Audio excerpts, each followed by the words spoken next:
Hello, History and Heritage Explorers. In this next series of videos, we're going to be exploring some of the historic sites of the American Civil War. So please sit back and enjoy.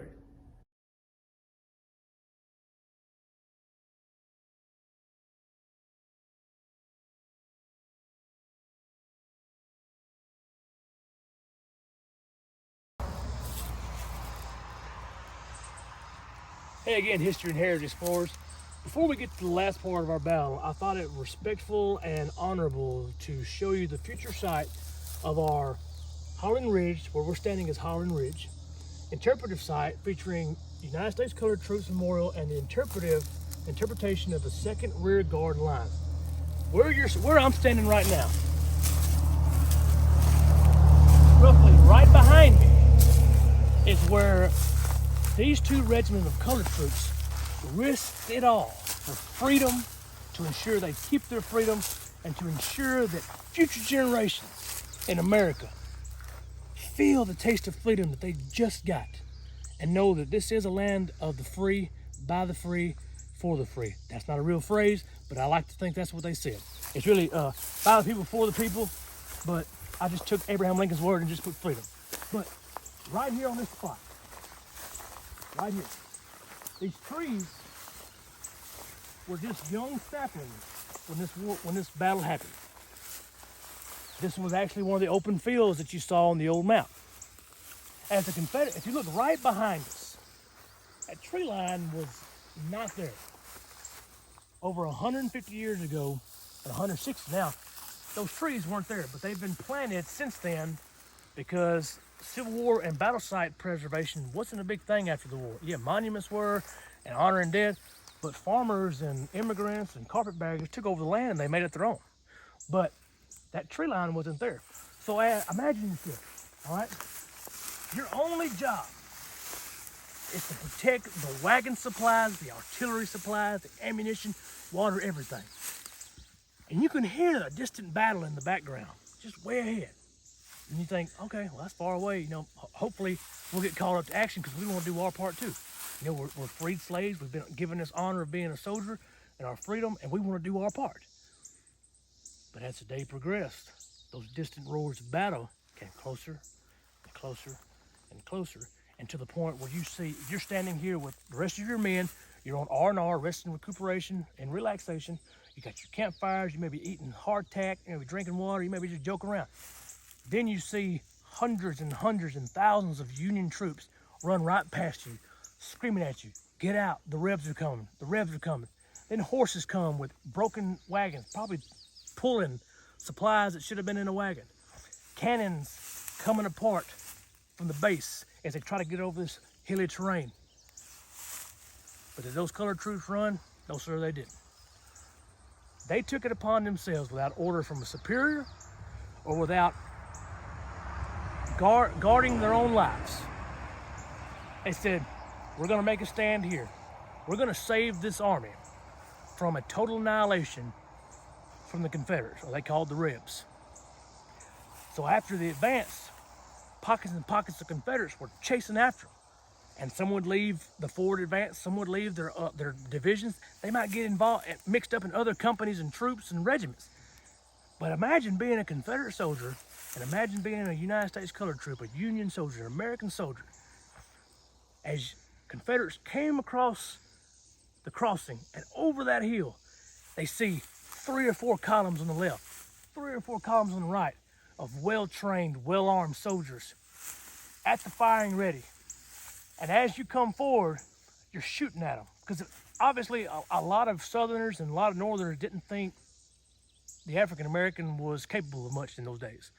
That's just a product of the times. Of course, luckily that we know that's not true.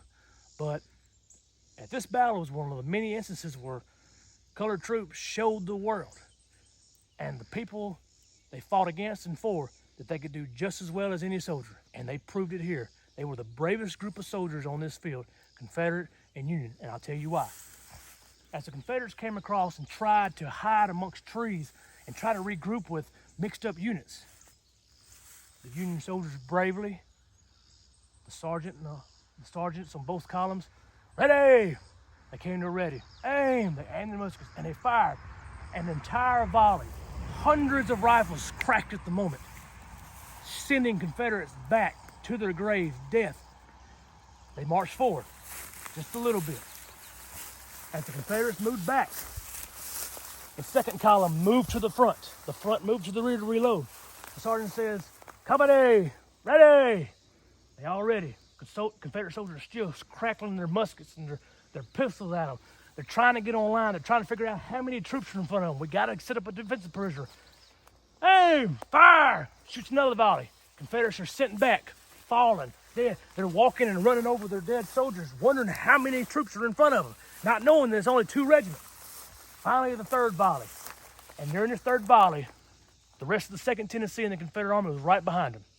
And they saw the large mass of the Confederate Army coming over the ridge, and it would soon organize the attackers and get them on line and repulse and counterattack. But the United States colored troops, the 55th and 59th Regiment, didn't take that into account. They did their job. They did their duty as soldiers and as Americans. The sergeant yelled, "Ready!" as the Confederates piled over the hill, and the Confederates in front of them retreated and fell back to get in the ranks of the massed Confederate horde. Aim! And you waited till they got over the ridge. Fire! And hundreds of rifles cracked again, sending Confederate to their graves, dead, dead, dead. So the entire advance, the entire attack halted momentarily by the brave act of soldiers who were only allowed to guard wagons, to make obstacles, to build forts. They weren't thought of combat soldiers, but they showed the world and the United States that day that the United States colored troops of the 55th and 59th Regiment could man up to the task. They could hold their own. And they showed everybody that they had the same sense of duty as every other soldier. And because of these brave men who almost sustained 100% casualties, who gave most of their lives, almost all of their lives, taking on the large Confederate army, because of their stance here and their sacrifice, General Sturgis's army that was in a rout and sure to be in a total destruction, surrender, occupy and capture of every soldier, an occupation of the entire northern force, got away and got to live it to another day. Got to Ripley, burned Ripley down so the Confederates couldn't capture any ammunitions, hospital, meat, supplies, because a lot of the Confederate rear guard and supplies were in Ripley. So when the Confederates got to Ripley, they saw the burnt city, and they stopped, because they knew if they went any further, they would find nothing else, because it was probably scorched earth all the way back to Memphis. But those guys who got to live and write journals, write letters about surviving the Battle of Brice's Crossroads in Union uniform, they got to go back to Ripley and take a seat and relax and pen down their thoughts of what they experienced. Every one of them owed a debt of gratitude, owed their lives to the brave men of the 55th and 59th Colored Troop Regiments that halted an amazing and overpowering Confederate advance and gave almost all their lives in the cause and the call to freedom. That was their reason. They knew what freedom tasted like. They wanted to keep it, and they wanted to ensure that future Americans, future generations, could know that same taste and feel of freedom. And that right there was a good enough reason to lay down their lives and halt the Confederate advance. So this right here is a very special place to me on the Battle of Brice's Crossroads. We're going to actually build an interpretive center that's just dedicated to the colored troops, because they deserve it. They're the unsung heroes of the Battle of Brice's Crossroads. I wish we could give them more, but I'm glad we're finally doing something about it. Sometimes I like to stay quiet, shut my eyes, and I can hear them camping around, hear them joking.